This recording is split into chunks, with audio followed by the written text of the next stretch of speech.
అందరికీ నమస్తే అండి. నిన్న బాలకృష్ణ గారు అసెంబ్లీలో ఏమన్నారండి? నిన్న ఆయన మాట్లాడినప్పుడు అందరూ విన్నారు కదా. సైకోగాడిని కలవడానికి వెళ్ళినప్పుడు అన్నారు. అలాగే లిస్ట్ తయారు చేసింది ఎవడాడు అన్నారు.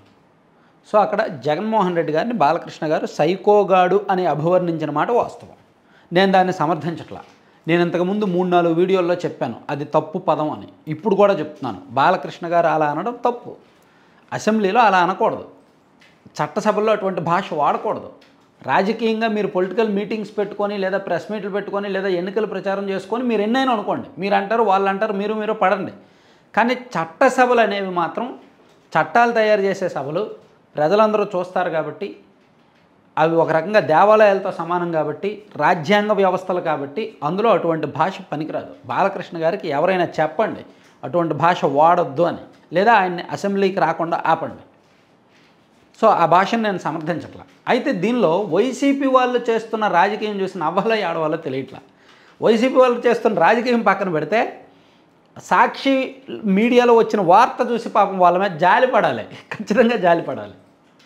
ఈరోజు ఎక్కడ కూడా పదం వాళ్ళ చిరంజీవి గారిని ఉద్దేశించి చిరు ఎవడు అని బాలకృష్ణ గారు మాట్లాడినట్టు ఒక పెద్ద హెడ్డింగ్ పెట్టారు సాక్షిలో. 2వ పేజీలో వాడెవడు అని చిరంజీవి గారిని బాలకృష్ణ గారు అన్నట్టు ఒక పెద్ద హెడ్డింగ్ పెట్టారు.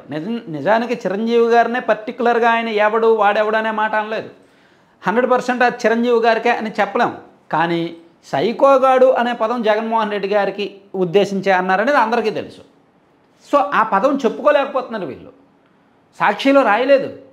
చిరంజీవి గారిని ఎవడాడు అనేది అంత హైలైట్ చేసిన వాళ్ళు కింద జగన్మోహన్ రెడ్డి గారిని కూడా ఇలా అన్నాడని రాయొచ్చుగా, రాయలా.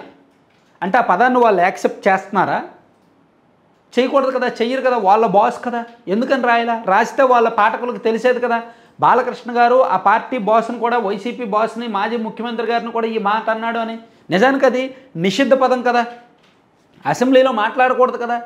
సాక్షిలో రాసి ఒక కథనం రాయలేకపోయారా లింక్డ్గా? ఇదిగో అసెంబ్లీలో ఇటువంటి పదాలు వాడకూడదు, గతంలో ఇటువంటి పదాలు వాడినప్పుడు ఇటువంటి చర్యలు తీసుకున్నారు, సో అసెంబ్లీలో సైకోగాడు అనేది నిషిద్ధం అనేది రాయొచ్చుగా. అంటే అసలు ఆ పదమే రాయాల. అంటే జగన్మోహన్ రెడ్డి గారిని బాలకృష్ణ గారు ఏమీ అన్నట్టుగా రాశారు. అంటే మేబీ ఫిక్స్ అయిపోయారేమో, లేదా అన్నా సరే మాకు అలవాటు అయిపోయిందిలే, టీడీపీ వాళ్ళు 3-4 సంవత్సరాల నుంచి అంటున్నారు కాబట్టి మేము పడతాము, మాకు అలవాటు అయిపోయింది అనుకుంటున్నారేమో. అలా ఎలా? అసలు రాయాలి కదా, సాక్షిలో వార్త రాయాలి కదా. చిరంజీవి గారి గురించి అంత పెద్ద హెడ్డింగ్ పెట్టారు 2 పేజీల్లో, మరి జగన్ గారి గురించి ఎందుకు రాయాలా? ఆ పదం గురించి ఎందుకు ప్రస్తావించాలా? పాపం ఎందుకంటే అది వాళ్ళు సిగ్గేసిందేమో వాళ్ళకి. ఆ బాలకృష్ణ గారు తిట్టిన తిట్టు కూడా చెప్పుకోవడానికి వాళ్ళకి సిగ్గేసిందేమో. సరే అది కాసేపు పక్కన పెడదాం.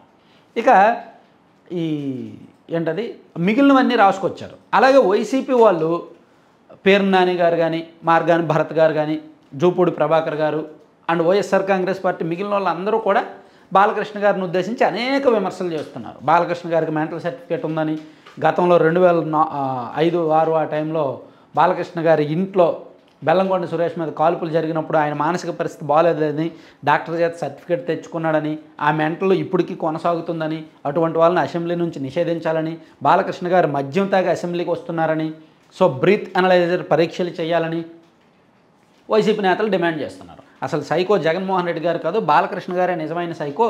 గతంలో ఇలా చేశాడు, అలా చేశాడు, ఇలా మాట్లాడాడు, అలా మాట్లాడాడు, వైసీపీ వాళ్ళు రివర్స్ అటాక్ చేస్తున్నారు. ఓకే, వైఎస్ఆర్ కాంగ్రెస్ పార్టీ వాళ్ళు చేస్తున్న రివర్స్ అటాక్ని యాక్సెప్ట్ చేయొచ్చు. ఎందుకంటే ఒక మాట అన్నారంటే తిరిగి మాటలు పడాలి. బాలకృష్ణ గారు వాళ్ళ పార్టీ అధినేతను అన్నారు కాబట్టి వాళ్ళు తిరిగి బాలకృష్ణ గారిని అంటారు, ఖచ్చితంగా పడాల్సిందే. నాకు నోరుంది నేను మాట్లాడతాను వాళ్ళు అనకూడదంటే చెల్లదు. ఈయన అన్నప్పుడు వాళ్ళు అంటారు, సో ఈయన ఒకటన్నప్పుడు వాళ్ళు 2 అనొచ్చు, పడాల్సిందే. అయితే సాక్షిలో రాయకపోవడం మాత్రం విచిత్రం, విడ్డూరమే. అంటే వాళ్ళకి సిగ్గేసింది, ఈ మాట రాసుకోవడానికి చెప్పుకోవడానికి కూడా వాళ్ళకి సిగ్గేసింది. సో రాయడానికి ఎలాగైనా రాయొచ్చు, కానీ వాళ్ళకి టీడీపీ జనసేన మధ్య చిచ్చు పెట్టడానికి మంచి అవకాశం దొరికింది కాబట్టి చిరంజీవి గారి మ్యాటర్ని హైలైట్ చేసుకున్నారు పాపం. Thank you. సో కంటెంట్ చివరి వరకు చూసిన వాళ్ళందరికీ కూడా ధన్యవాదాలు. కంటెంట్కి సంబంధం లేకుండా 1 మినిట్ చూడండి. అడ్వర్టైజ్మెంట్ లడ్డూపల్లెం.com అని. సో ఇది మనం ఎందుకు ప్రమోట్ చేస్తున్నామంటే వీళ్ళ దగ్గర డిఫరెంట్ లడ్డూస్ ఉంటాయి. మిల్లెట్స్తో చేసిన లడ్డూలు అంటే రాగి, సజ్జ, జొన్న, కొర్ర. సీడ్స్తో చేసిన లడ్డూలు అంటే పొద్దుతిరుగుడు గింజలు, గుమ్మడి గింజలు, అవిసె గింజలు, లోటస్ సీడ్స్తో చేసిన లడ్డూలు. అలాగే డ్రై ఫ్రూట్స్ అండ్ నట్స్తో చేసిన లడ్డూలు. డ్రై ఫ్రూట్స్ అంటే జీడిపప్పు, బాదము, మిక్స్డ్ డ్రై ఫ్రూట్స్, మిక్స్డ్ ఇలా చేసినవి. ఇలా దాదాపుగా ఒక 20 రకాల లడ్డూలు ఉంటాయి. వాటితో పాటు మీకు హాట్ స్నాక్స్, మిల్లెట్స్తో చేసిన హాట్ స్నాక్స్ ఉంటాయి. వీటితో పాటు మీరు వీలైతే గూగుల్లో చూడండి, ఏబీసీ పౌడర్ అని, ప్రోటీన్ పౌడర్ అని, మొరింగా అంటే మునగాకు పౌడర్ అని, అండ్ డ్రై డేట్స్ పౌడర్ అని, వీట్ స్ప్రౌట్స్ పౌడర్ అని, అవన్నీ కూడా వీళ్ళ దగ్గర దొరుకుతాయి అన్నమాట. సో మీరు బయట గోధుమ గడ్డి జ్యూస్ తాగే ఉంటారు కదా, గోధుమ గడ్డి జ్యూస్ అని. సో అది వీటితో స్ప్రౌట్స్ వస్తాయి. ఆ స్ప్రౌట్స్తో పౌడర్ చేస్తారు. ఆ పౌడర్ మీరు వేడి నీళ్ళలో కలుపుకొని తాగినా, పాలలో కలుపుకొని తాగినా మంచి బెనిఫిట్స్ ఉంటాయి. ఇవన్నీ కూడా హెల్తీ బెనిఫిట్స్ ప్లస్ ఆర్గానిక్గా వచ్చినాయి.